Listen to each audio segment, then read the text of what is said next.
From Mid-America Reformed Seminary, this is MarsCast, and I'm your host, Jared Luchabor. In this episode, we'll be continuing our discussion on the preterist interpretation of the book of Hebrews.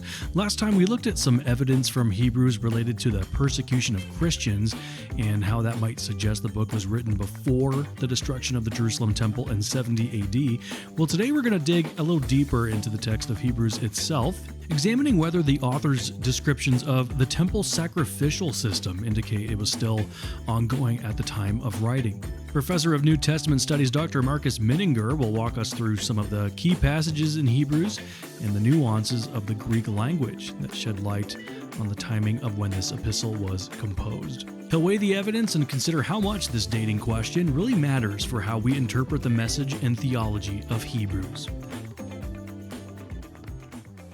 Well, today we're going to resume looking at the question of preterist interpretation of Hebrews, which for our purposes will define as was the book of Hebrews written before or after the destruction of the temple in Jerusalem in 70 AD? And does this really matter very much to know the answer one way or the other? Last time we sketched out those issues a bit more, and the issue then somewhat comes down to, is Hebrews interpreted better, or is it important to interpret it with an interest in what will happen in 70 AD or not? Are the issues that it's describing and the points that it's making crucially centered around what would happen in 70 AD with the destruction of the Jerusalem temple and the sacrificial system of the Old Covenant there by Rome? Last time we looked at some of the evidence in Hebrews and from the broader historical time period of the first century regarding persecution, and said that evidence regarding Romans purposely persecuting Christians as Christians might suggest that Hebrews was written sometime perhaps in the late 50s or the early 60s, but that we can't be sure. Today, we're going to center on another set of evidence in Hebrews, not regarding persecution itself, but whether statements that occur in the book of Hebrews show that the author is describing the sacrificial system in the temple as something that's still operating, still continuing. And we'll dig into that as kind of the second big piece of evidence before we step back and then reflect more broadly on how much this matters. So the continuing presence of the sacrificial system in the Jerusalem temple, was it still taking place, still being used, priests of the Old Covenant still operating there and offering sacrifices because the temple's still standing, or not doing that because the temple's already been destroyed? The main thing that we want to look at here today is the positive evidence in Hebrews, meaning does Hebrews say things that suggest or show that the temple is still in operation? And here there's a whole chain of instances in Hebrews that have been discussed and debated, but a lot of it comes down to is the way that Hebrews speaks telling us that the temple Old Covenant priesthood, the Old Covenant priesthood in the temple is being spoken of in the present tense as still operating. So we're going to look at some of the author's verbs, and the verbs occur in the present tense, many of them, such as in Hebrews 8:4 and Hebrews 13:10 and other places that have been debated. So let me give you an example of this. An important one comes in Hebrews 8:4, where the author to the Hebrews says that if he, meaning Christ, were on earth, of course he's reflecting on how Christ has ascended to heaven and is at God's right hand as a priest in the heavenly tabernacle, and that's very crucial to the author's overall argument, a priest according to the order of Melchizedek and so forth. So Christ is in heaven, functioning there as a priest, having gone there with his own blood after having died on the cross and been raised and so forth. And so that's what actually is. But the author in 8:4 asks a question or makes a statement regarding some other possibility. He says, if he, Christ, were on earth rather than in heaven, he would not be a priest because there are those who offer gifts and sacrifices according to the law. Now, let me translate that a little bit more literally out of the Greeks, because we're going to have to talk about some of the details here. You could render it this way. If he were on earth, he would not be a priest, there being those who offer gifts according to the law. That's the crucial phrase. There being those who offer gifts according to the law. The present tense phrase that we're concerned with then is that last one, there being those who offer gifts. Does that phrase show that when the author wrote, he's describing at that very time when he wrote, people are still offering those gifts according to the law, or does the phrase not tell us that? The answer essentially is maybe. It's not entirely clear. And here we'll get into a little bit of detail, but I think it's understandable regarding the grammar. Greek verbs, and of course, Hebrews, like the rest of the New Testament, was written in Greek. Greek verbs have a significant range of possible meaning. It's actually not very dissimilar to English verbs. And so present tense verbs in Greek, like in English, can actually refer to a lot of different time periods. They may be describing things that are occurring right now in the present, or they may not be. So, for example, when Jesus says, a good tree bears good fruit, he's using a present tense verb, bears. A good tree bears good fruit. However, that is not a statement that's saying a good tree is bearing good fruit right now in the present. It's instead saying something general that applies whenever that sort of thing happens, but it might not be happening right now. So if I'm saying that statement in the middle of winter, a good tree is not bearing good fruit right at this moment, but it does bear good fruit as its general pattern or due to its nature, because it's a good tree. This is what it does when it does it, right? So that present tense verb, bears, may or may not be describing what's happening at the moment when it's uttered. Again, that's true in both English and Greek. So the Greek present tense verbs have flexibility.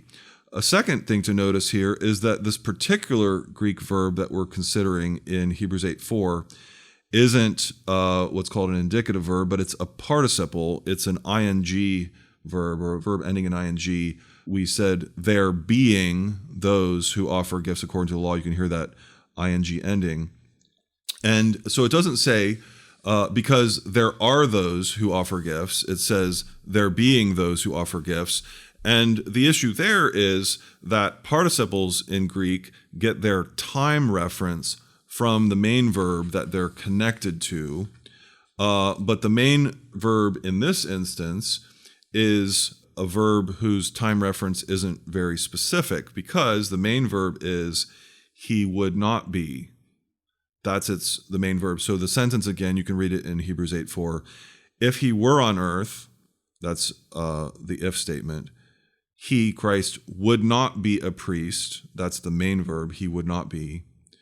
There being those who offer gifts, right? So we're kind of working backwards, and this is maybe the part that's a little bit harder to understand if you don't know Greek, but the verb being is a participle, and it gets its reference in time from the main verb, but the main verb is actually describing something that's not true. Christ is a priest, and he is a priest in heaven. The main verb, though, is saying if he weren't on earth, if he were on earth, then he would not be a priest. Long and short of it is that the main sentence is what's called a condition contrary to fact. It's stating something that isn't true, and that means it isn't true recently or off into the future. It still won't be true. It doesn't have a very specific time reference, because it's essentially saying something that wouldn't ever be true if something else were the case, but that something else isn't the case. So it's complicated, of course, but let me put it this way. In the condition contrary to fact, for those of you who are more familiar with Greek, Ernest DeWitt Burton notes that the main verb is in the imperfect tense, but in a condition contrary to fact, which is what this construction is stating, the imperfect tense verb does not have its own specific time reference, but the time reference is implied in the context. So what do we get from all of that? Well, if Christ were on earth, since he's from the tribe of Judah and not from the tribe of Levi, he wouldn't be a priest, but he isn't a priest on earth. He's a priest in heaven from the order of Melchizedek, and so none of that is actually pertains. The condition contrary to fact is contrary to fact, as it's stated. So the upshot of that is then this. The statement in Hebrews 8:4 isn't clear with its specific time reference. Is it stating what is currently going on when the author wrote, or is it stating more of a generalization, right? If Christ were on earth, which he's not, he wouldn't be a priest at all, which he is, because there is another class of people who fills that earthly priesthood, the Levitical priests, right? None of that tells us is that class of people currently offering sacrifices or not. It just says they are of the sort who do that whenever they do it, right? We don't get very far in our query. Other passages in Hebrews come up on this topic as well. Is the temple sacrificial system still going on while Hebrews writes? Does what Hebrews says about the Old Covenant show that temple sacrifices are still being offered or have perhaps ceased? Hebrews chapter 8, verse 13 comes up. It says there, Hebrews 8:13, in speaking of a new covenant, God makes the first covenant obsolete, and what is becoming obsolete and growing old is ready to vanish away. There, the statement, some have said, well, see, that shows that the old covenant is ready to vanish away, but it hasn't vanished yet. Again, that's possible, but it's not entirely clear because this particular verse, Hebrews 8:13, is reflecting on a quote from Jeremiah 31. And it's really the time reference then is to what happened when God uttered the words in Jeremiah 31. Once God said that he would send a new covenant, and he said that in Jeremiah 31, from that time point on, the first covenant was from then on an old covenant because something new had been promised. By promising something new, he makes from that very time point in Jeremiah 31, the first one old. And so from that same time point, meaning when Jeremiah 31 was uttered, the old is old, it's becoming obsolete, and it's ready to vanish. So again, this statement in 8:13 doesn't narrow us down to what was or wasn't the case in the author's own time period. It's stating something broader that was true ever since Jeremiah 31 was spoken. We can move on. Hebrews 9, 8 through 10 also again speaks about the Old Covenant arrangement of gifts and sacrifices. And in Hebrews 9, the author describes at some length that whole Levitical system and the design of the Old Covenant tabernacle, etc. And then he says, according to this arrangement that was set up in Leviticus, gifts and sacrifices are offered that cannot perfect the conscience of the worshiper, but deal only with food and drink and various washings, regulations for the body imposed until the time of Reformation. So it's clearly saying that this Old Covenant system was temporary and that there was a time point at which it would no longer be needed, no longer be relevant, and so forth. And so you can again get into questions of, is it implying that those sacrifices are still going on at the time the author wrote, but would eventually vanish sometime still future to him? And then you get into the details there. Again, the answer becomes, it could be that his statement implies that, but it's not entirely clear. And in this case, for those of you who are into the Greek, it's partly because the present tense verbs there in Hebrews 9:9 and 9:10 are connected to imperfect tense verbs that precede, some of which were historical presents, meaning present tense verb referring to something still that was past. And the author doesn't ever make a clear transition away from that to say, no, I'm not describing this whole past scenario anymore and what was true of it, but I'm definitely now instead describing what is happening right now in my own present tense. The big one, though, and the one that I think gives the strongest evidence for likely being showing that the author wrote before 70 AD comes in Hebrews 13, verse 10. These other texts to me are much less clear, and this one isn't entirely clear, but it shows a stronger amount of evidence. Hebrews 13:10 says this, we have an altar, we Christians have an altar from which those serving the tent have no right to eat. We have an altar from which those serving the tent have no right to eat. Here, it seems we have the most possibility of there being a clear time reference to the author's own present time. In other words, what's happening at the very time that he wrote. The main verb, we have an altar, seems like it is a present and continuing description. We right now, even as the author wrote, have this altar. And therefore, the next set of verbs, the participle that goes with it, those serving, would likely also have a reference to the author's present as well. It could be that that participle has more of a timeless reference, referring just again to the category, the general category of those who serve the tent.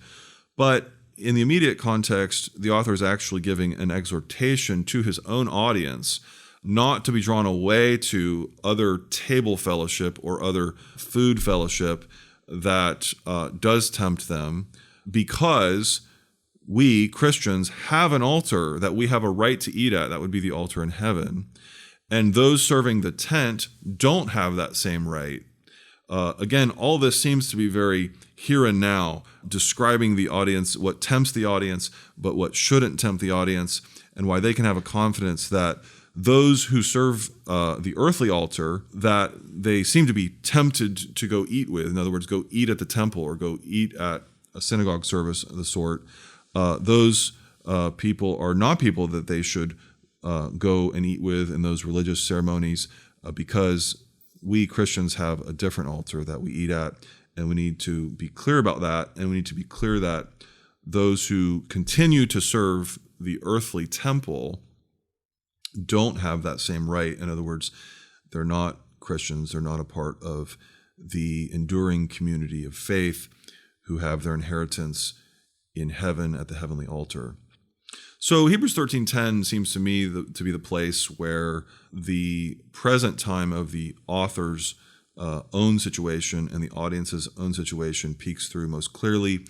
And it seems then likely that the way that he words things in Hebrews 13:10 suggests that he did write before the time of 70 AD. What we've looked at then so far is evidence in Hebrews about persecution and evidence in Hebrews about descriptions of the Old Covenant sacrificial system and whether it's still in operation when he wrote. And both sets of evidence give some indication that the author may in fact be writing before 70 AD. In other words, that seems more likely than the possibility that he's writing after 70 AD. But neither set of evidence is clear and strong and indisputable. And so in the next episode, we'll think a little bit more about some of what we don't still know about this topic, and then also about how much the whole question really matters. In this part of our discussion on the preterist interpretation of Hebrews, we've wrestled with a thorny question of whether the book was written before or after the destruction of the Jerusalem temple in 70 AD. Well, in our next episode, Dr. Menninger reflects on how the preterist approach and its emphasis on 70 AD may not actually align with the central concerns of the book of Hebrews itself. Be sure to join us then. This has been MarsCast from Mid-America Reformed Seminary. I'm Jared Luchabor signing off for now. Thank you for listening. I'll see you next time.